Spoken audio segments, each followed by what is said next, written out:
Okay, so while the majority of gamers want the best of the best when it comes to PC hardware that makes up their gaming PC, not everyone can actually afford it, and in actual fact, the majority, though they want the best, actually typically end up being quite reserved and only upgrading certain components when they really feel they need to.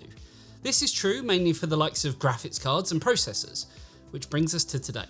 We all know that AMD have come a long way since their inception of the Ryzen series processors, and the 3000 series was a huge step up in performance, which found lots of consumers adopting the platform, and with the 3600X being the most popular of that platform when it came to value for money. So if you're sitting on a Ryzen 5 3600X and are looking to upgrade for the very best gaming performance, how does the 5800X 3D, which is the very best gaming CPU on the market, compare in 20 of the latest titles? Well, that's what we're going to find out today. But before we get into it, here's a quick word from this video sponsor. I wish these files would transfer faster. Come on! Whoa, is that the FireCuda 510 NVMe drive with its blistering fast speeds of 3450 megabytes a second read, 3200 megabytes a second write, and capacities of up to 2 terabyte? I can have these files transferred in no time. And if I'm looking for the ultimate performance, I could even get the 4th generation FireCuda 520. I better check the link in the description to find out more details. So before we jump into it, it's worth noting that we've done a lot of content already on the 5800X 3D. We've done comparisons with the i9 12900K, the i7 12700K, and even the Ryzen 5 5600X, which actually gave us a very interesting value for money perspective. So if you want to check out any of those, they're all available on the channel. And I'd actually recommend taking a look because there's more to it than just raw performance. So as I mentioned in the start of this video, we've not really done much in terms of looking at older tech, and more importantly, looking at I guess what you could argue is the typical upgrade path that most users will follow, especially given the fact that most AMD based motherboards are able to support older and current generation processors all in the same board, essentially making it, I guess, an ideal value for money based upgrade, which anyone who knows me knows that is what I'm all about. I guess I'm kind of aiming this comparison as those wanting one last hurrah before being forced to upgrade to a whole new platform, whether it be something like socket LGA 1700 based or sticking with AMD with the upcoming AM5 platform, which will mean new processor, new motherboard, new memory, and it could all work out being quite costly overall. Now, I know a typical upgrade path would be from the 3600X to the 5600X, but I kind of feel that if this is one last upgrade before, the big one, and money is tight, then the 5800X 3D should, at least in theory, give that bit extra that will keep you going for even longer, even if it actually costs you more money than the likes of the 5600X. So that's what I'm basing this kind of whole substance of, the video on. But if you want to see a 5600X comparison, let me know, and if there's enough want and kind of need for it, I'll be happy to make some content on that. So in terms of the testing, and to keep things as fair as possible, we tested both CPUs on the MSI MPG X570S Edge Max Wi-Fi, with 32GB of Corsair Dominator Platinum, 3600MHz dual channel memory, along with our trusty Gigabyte RTX 3080 Gaming OC graphics card. Now, because CPU prices fluctuate somewhat daily, we're basing our comparisons on the price of the 3600X at $150 or $130 on the used market, which is around £100 or $120 cheaper than its original launch MSRP price. While the 5800X 3D is coming in at $397.85 in the UK or $418 in the US. This is actually important to see the cost per frame of both processors, which we'll look at later. Though that's more if you're looking to buy one or the other processor, opposed to if you already own one. But it's still an interesting metric nonetheless. As always, we're running our tests with Smart Access Memory or resizable bar disabled to make it easier for you to make your own comparisons. But due to kind of popular demand, this is something we'll be changing when we overhaul our complete testing methodology, which will probably be very soon as new platforms arrive, especially AM5. As always, due to the amount of titles we test, we'll be showing as many comparisons as we can here today and looking at average frame rates over the full 20 games. But we'll also be posting the full benchmark charts over on our Patreon. So if you want to see that, as well as get a ton of other benefits, including Discord, Minecraft, benefits, all that kind of good stuff, then the link for that is down below. So starting off our testing and looking at Assassin's Creed Valhalla, straight away we can see that there is a clear benefit to choosing the 5800X3D, but the frame rate differences are only minor. The largest difference is at 1080p, where the difference in average FPS is 8 frames.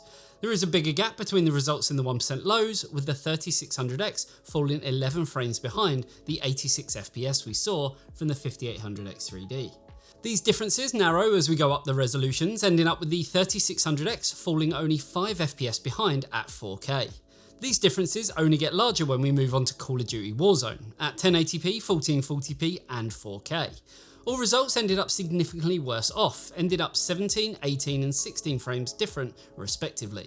And in the case of 4K, the 1% lows that the 5800X3D managed to score was 1 frame per second higher than the average FPS of the 3600X, meaning that the 5800X3D managed to perform better than the 3600X even at its worst. Interestingly enough, CSGO actually performed better on the lower end 3600X than it did on the 5800X3D. I guess this is likely down to the higher base clock speed on the 3600X.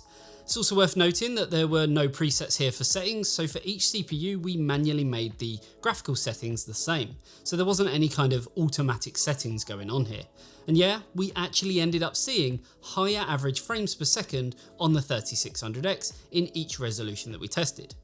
Despite these higher averages, the 3600X still had much worse 1% lows when compared to the 5800X3D, so less dips in performance, though at this higher performance, it's not going to be noticeable anyway. Cyberpunk 2077 was pretty unforgiving on the poor 3600X. It performed much worse than the 5800X3D in both 1080p, where we saw an average FPS difference of 15 frames, bringing the average just below 60, and in 1440p, where we saw an even bigger difference of 19 FPS, with it making a lucky break in 4K, where we saw only a 1 frame difference in both average and 1% low FPS. Moving on to Dying Light 2, here we saw those differences in frame rates narrow quite a bit. In 1440p, the 3600X performed only 1 FPS lower than the 5800X3D on average, with identical 1% low scores. Somehow 1080p and 4K ended up with average frames per second that were 1 FPS higher than the 5800X3D, and this doesn't actually really make a lot of sense to me, but from our experience, Dying Light 2 performs weirdly a lot of the time, being pretty unpredictable. But again, it could come down to that all-important clock speed. Our next game is Far Cry 6, and here we saw performance that aligns with our expectations far closer than in Dying Light 2. Starting off with a pretty significant difference of 20 FPS at 1080p, with a difference in 1% lows of 22 frames. The gap gets smaller at 1440p, now with only 12 FPS difference in the averages and only 8 frames difference in the 1% lows. And 4K had the smallest difference we saw, so small that there wasn't one in the averages, and in the 1% lows, well, there was only 1 frame between the two CPUs.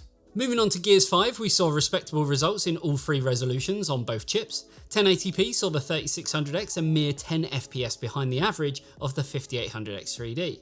Then in 1440p we see the 5800X3D take a pretty big dip in performance with a 40 FPS decrease from 1080p. The 3600X does fare a bit better, only losing 32 frames, but in 4K the average results end up identical, with only a 1 frame difference in the 1% lows. Clearly the CPU takes a backseat here to the GPU.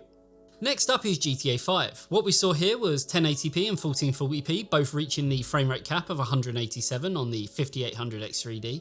The 3600X remained at 150 FPS on both 1080p and 1440p, somehow seeing a slight increase at 1440p.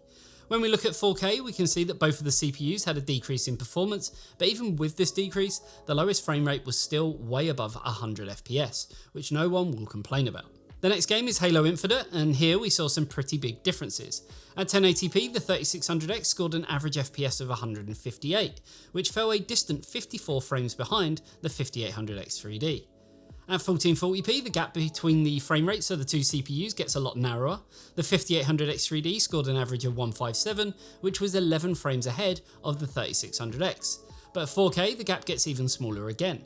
In Horizon Zero Dawn, there really isn't much to say. All three resolutions ended up with very similar results. The 3600X falls just barely behind the 5800X 3D, with the highest gap between the two being 5 FPS. The difference is so small you would never notice it while playing the game, and even at 4K, the frame rates stay nice and high, being perfectly playable no matter the resolution. In Resident Evil Village, 1080p saw the biggest difference between the two CPUs across all of our tests. The 5800X 3D scored 340 FPS in the averages, while the 3600X only scored 189 FPS, which is a total of 151 FPS difference. That is such a huge difference that it's almost half the score that the 5800X 3D achieved. At 1440p, this difference changed hugely, seeing the 3600X barely losing any performance, while the 5800X 3D lost 69 FPS. Then at 4K, the CPUs performed almost identically, with the 3600X scoring an average FPS of 141, which was only 7 frames behind the newer and more expensive 5800X 3D. Finally, we have Rainbow Six Siege. The optimization of this game is practically magic. At 1080p, the 5800X 3D scored a massive 467 average FPS. This score is so high that it makes the 3600X's 1080p score of 381 seem comparatively pretty low. But in reality, this is also a very good score. At 1440p, there is another very high score for the 5800X 3D, managing an impressive 405 FPS. The 3600X, on the other hand, while still getting an average FPS that most people would be, let's say, very happy with, has seen a decrease in performance from 1080p to 1440p of 85 FPS, which is a pretty significant decrease compared to what the 5800X 3D managed. Then finally at 4K, we saw a huge decrease for both chips, with the 3600X dropping in performance by 143 FPS, which is almost half of the average FPS at 1440p. And the 5800X 3D had the biggest drop we've seen across all of the games, with a drop of 171 FPS. In fairness, the game stays perfectly playable at all times here, and while the differences are huge, they are always acceptable.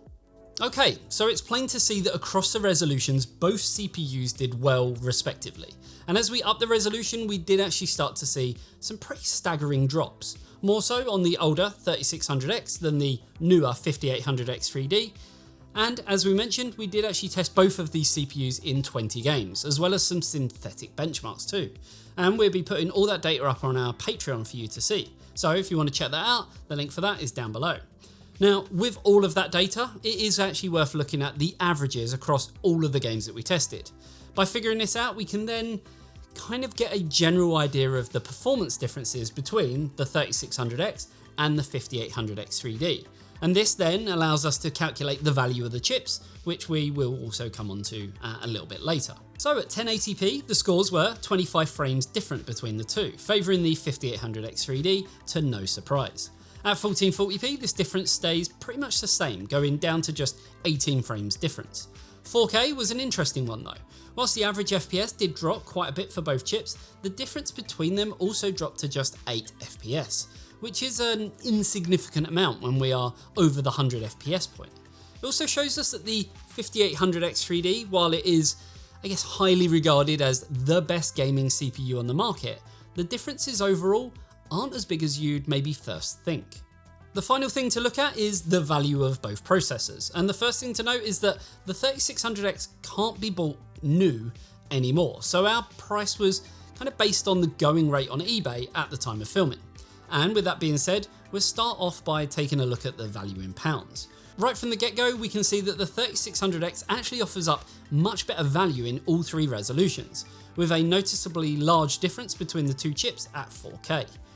Now, something worth noting is that the 3600X is less than half the cost of the 5800X 3D in all resolutions, making the 3600X pretty amazing value on the second-hand market right now.